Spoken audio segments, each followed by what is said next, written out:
trying to figure it out together, and that's what this poem was about. So anyway, poem went in a drawer, and Lindsay and I decided to move to Los Angeles. I think I must have grabbed the poem along with many others, and we hopped in his Skylark and drove to LA to get a record deal. So we did, and we made this great record called Buckingham Nicks.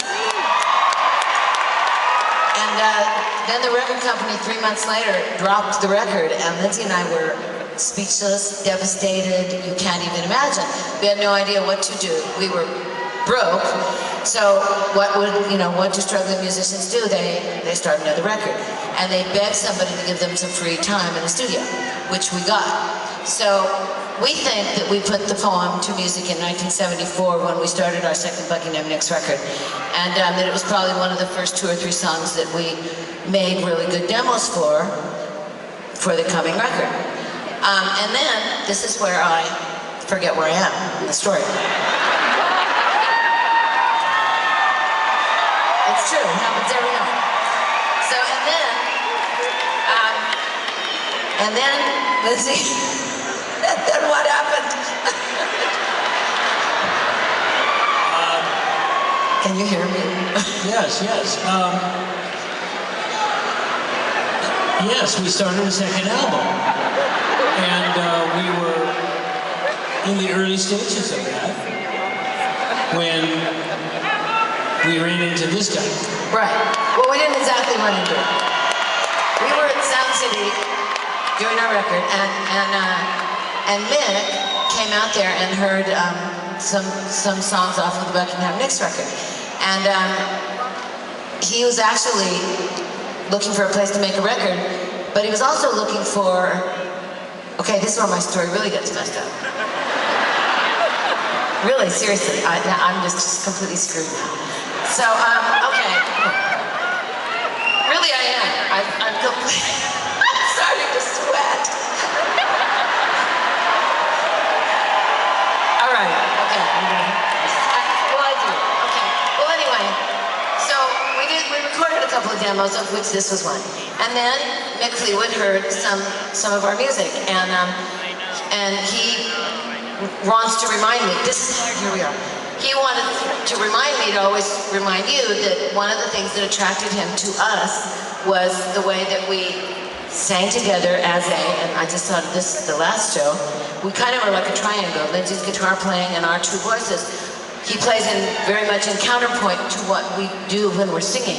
And this is special, it's different than anybody else.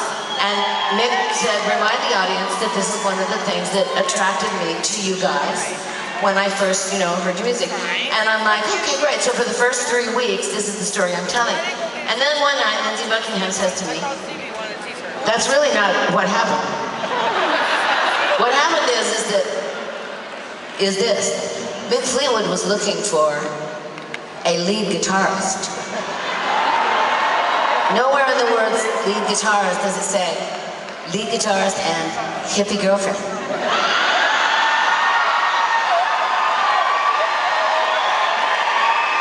Take it, Lindsay. Well, I was very complimented by Mick's offer, but being in love with Stevie and loyal to her, I said, Mick, if you take me, you gotta take my girlfriend too. I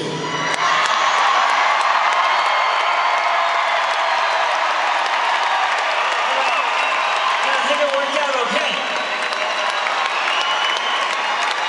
So to wipe the slate clean here and to end the story, I would like to thank my boys up here.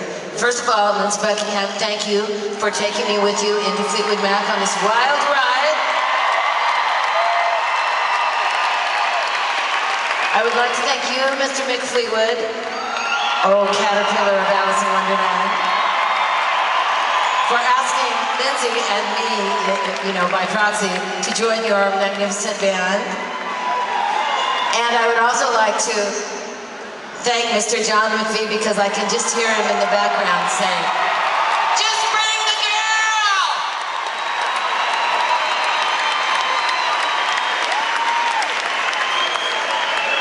So See, it was really, really long, the story. Anyway, the song is called Without You. It is on our little EP, and we're going to do it just about exactly as it was done in 1974.